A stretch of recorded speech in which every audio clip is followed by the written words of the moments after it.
2장은 성경에 대한 것인데요. 우리는 어떻게 하나님을 알 수 있습니까? 성경에 대해서 가르치면서 하나님을 아는 것에 대해서 물어봅니다. 그러면 성경을 우리가 생각할 때는 어떻게 생각해야 되냐? 아, 성경을 보고 하나님을 알아야 되겠다. 이렇게 생각하셔야 합니다. 그 답을 한번 볼까요? 우리는 어떻게 하나님을 알 수 있습니까에 대한 답을 보시면 하나님을 어, 하나님께서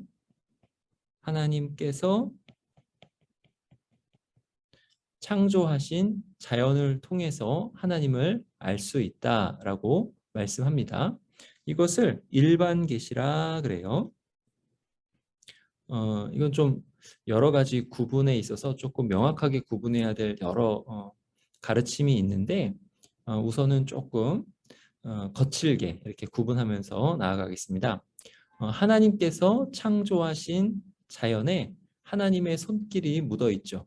참 아름다워라 주님의 세계는 온 우주 만물을 보면 하나님께서 얼마나 정확하시고 또 하나님께서 얼마나 아름다우시고 또 얼마나 창조적이신지가 드러나죠.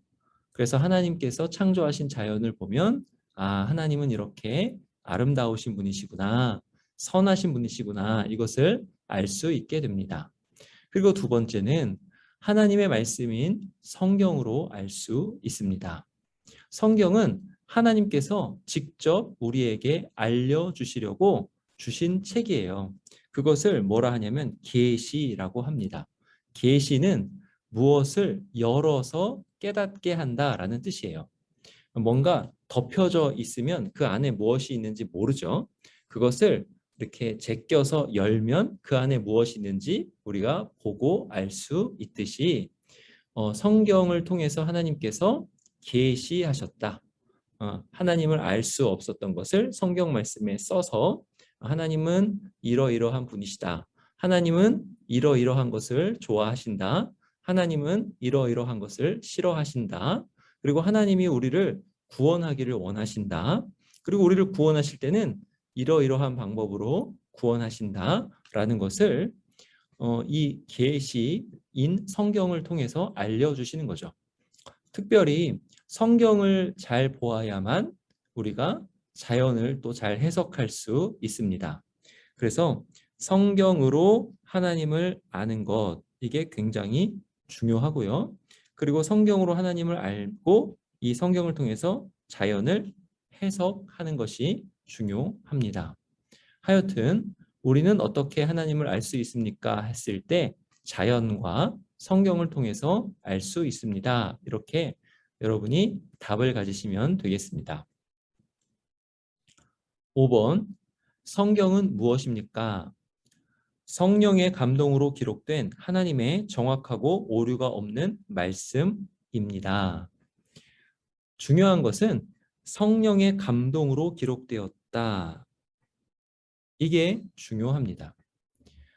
성령께서 성경의 저자이시다. 성령께서 성경을 쓰셨다. 이런 뜻이에요. 그런데 성령께서 성경을 쓰셨는데 어떻게 쓰셨냐면 직접 쓰지 않으시고 사람을 통해서 쓰셨다라는 거예요. 그래서 성령께서 사람에게 역사하시는데 어떻게 역사하시냐면 감동하심으로 그렇게 사람을 통해서 성경을 쓰셨다. 이게 바로 성경 말씀에서 아주 중요한 정의입니다. 성경은 무엇입니까? 할 때 아주 중요한 정의가 이거예요. 성령께서 사람을 감동시키셔서 쓰셨다입니다. 그러면 사람을 어떻게 감동시키셨을까요? 이것을 생각해 볼 때 가만히 있는데 머릿속에 글자가 쫙 지나가면서 글자를 그대로 베껴 쓰면서 성경을 썼을까요? 네, 그렇지는 않습니다. 그렇게 하나님께서 직접 돌판에 쓰신 부분이 있긴 있는데요. 성경 전체는 그렇게 쓰여지지는 않았어요. 성경 전체는 하나님께서 어떤 사람을 통째로 다 들어서 쓰셔서 성경을 쓰게 하신 겁니다. 그러니까 하나님이 모세를 통해서 모세 오경을 쓰실 때는 모세의 성향과 또 모세의 지식과 모세가 세계를 바라보는 관점까지 다 함께 사용하셔서 모세를 통해서 성경을 쓰신 것입니다. 그것을 어려운 말로 유기적 영감 그래요. 유기적 영감. 여러분 그거는 이렇게 생각하시면 돼요. 이제 제가 어떤 글씨를 쓰는데 그 글씨를 쓸 때 제 손가락이 쓰는 겁니까? 제 머리가 쓰는 겁니까? 헷갈리죠. 근데 손가락이 쓰기도 하고 머리가 쓰기도 하는데 그거는 제가 쓰는 거죠. 그래서 성령께서 쓰시는 것인데 사람이 쓰는 거기도 합니다. 이게 그거예요. 하여튼 성경은 성령의 감동으로 기록된 것입니다. 그리고 중요한 것은 하나님의 정확하고 오류가 없는 말씀이 성경이다. 이렇게 성경을 정의합니다.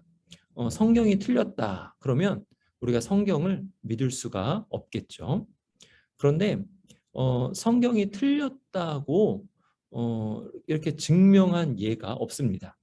성경은 어렵다. 이렇게 돼서 성경의 그 깊은 진리가 이렇게 될 수도 있고 저렇게 될 수도 있는데 이것은 잘 모르겠다. 이렇게 인정하는 것은 있는데요. 성경이 틀렸다라고 아직까지 증명된 예가 없습니다. 그래서 성경은 하나님의 정확하고 오류가 없는 말씀이다. 이렇게 우리는 믿습니다. 이게 아주 중요해요. 그래서 우리가 성경을 볼 때는 하나님이 정확하게 하신 말씀이구나. 성령님을 통해서 인간 저자를 들어 사용하셔서 우리에게 주신 하나님의 계시구나. 이렇게 생각하시면 됩니다. 그러면 여러분 성경을 열심히 읽으셔야 하겠죠. 6번. 구약을 크게 나누면 어떻게 구분합니까?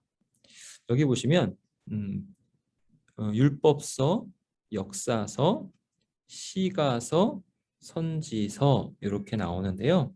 율법은 주된 내용이 율법입니다. 그래서 율법서라고 하고요. 특별히 율법서를 그냥 모세오경이라고 하기도 합니다. 모세오경은 모세가 쓴 5개의 성경이다 이런 뜻이에요. 그 다음에 역사서는 쉽게 알 수 있듯이 어떤 역사를 기록한 책이죠. 하나님께서 우리에게 뭔가를 말씀하실 때 어떤 말씀으로만 그러니까 너는 나 외에는 다른 신들을 내게 있게 말지니라 라고 하실 때 그거를 말씀으로만 하지 않으시고 그 말씀이 역사 가운데 구현된 것을 또 써서 보여주셨어요. 써서 알게 하셨어요. 그 말은 뭐냐면 우상 숭배하지 말라라는 말씀을 우리에게 주시고 우상 숭배하지 말라는 그 말씀을 잘 지켰을 때의 역사 그리고 우상 숭배를 해서 그 말씀을 어겼을 때의 역사까지도 쭉 기록하셔서 이 말씀과 이 말씀이 어떻게 역사 가운데 실행되는지까지 우리에게 알려주신 거죠. 그래서 그것까지가 하나님의 말씀이고요. 특별히 히브리어 성경은 이 역사서에 해당하는 많은 성경들을 선지서라 그렇게 말씀합니다. 하나님의 메시지가 담겨 있는 책이라고 하는 거죠. 역사 가운데 나온 말씀이 적용돼서 이루어진 역사를 통해서 우리에게 선지자가 하는 선포 같은 그런 말씀이다 이런 뜻입니다. 역사서는 그렇고요. 시가서는 시입니다. 시. 그리고 노래입니다. 시가서에는 시가 쓰여 있어요. 여러분 시는 많은 것들을 함축적으로 전달하죠. 그래서 함축적 언어로 이렇게 함축된 언어로 쓰여 있기 때문에 어렵습니다. 그래서 시를 읽을 때는 우리가 깊이 곱씹고 생각하고 해야 되는 거예요. 그냥 단순히 읽고 넘어가는 것이 아니라 시를 볼 때는 마음에 담고 또 자꾸자꾸 중얼중얼거리면서 그 시를 읊어보고 또 암송도 하고 그렇게 해서 그 안에 담겨 있는 그 함축된 깊은 의미를 우리가 깨닫는 것이죠. 사람이 쓴 시도 그러하건대 하나님께서 우리에게 준 시는 얼마나 더 함축적이고 그 깊은 진리가 담겨 있을까요? 실제로 시편에는 예수 그리스도의 구원 진리가 아주 깊이 곱씹으면 곱씹을수록 아주 진한 맛이 나도록 이렇게 함축되어 있습니다. 시편부터 또 시편, 욥기 이런 시가서들을 잘 또 읽으시기 바랍니다. 그리고 마지막으로 선지서인데요. 이 선지서는 여러분이 예상하시다시피 선지자들이 쓴 그런 책입니다. 그러니까 역사에서 이스라엘 역사에서 이스라엘 사람들이 말씀을 잘 지켰으면 선지자가 나오지 않았겠죠. 말씀을 잘 지키지 않았을 때 하나님께서 선지자를 보내주셔서 책망하기도 하시고 특별히 하나님의 뜻을 알려주셨는데 그것을 쭉 기록한 책이 바로 선지서입니다. 그리고 넘어가겠습니다. 자, 이제 신약인데요. 신약을 크게 나누면 어떻게 구분합니까? 먼저 사복음서가 있습니다. 사복음서는 마태복음, 마가복음, 누가복음, 요한복음입니다. 이 사복음서는 예수님께서 이 땅에 오셔서 어떠한 생을 사셨고 또 어떠한 사역을 하셨는지 그리고 예수님은 누구인지 그것을 네 가지의 관점으로 이렇게 본 거예요. 네 사람이 각각 자기의 관점으로 예수님의 정체성 또 예수님의 사역을 기록한 책입니다. 그러니까 사중복음은 예수님의 사역을 입체적으로 우리에게 그려주겠죠. 그 다음에가 역사서입니다. 이제 구약의 역사서 하면은 여호수아부터 쭉 나오는 역사 기록인데요. 신약에도 역사서가 있는데 그건 사도행전입니다.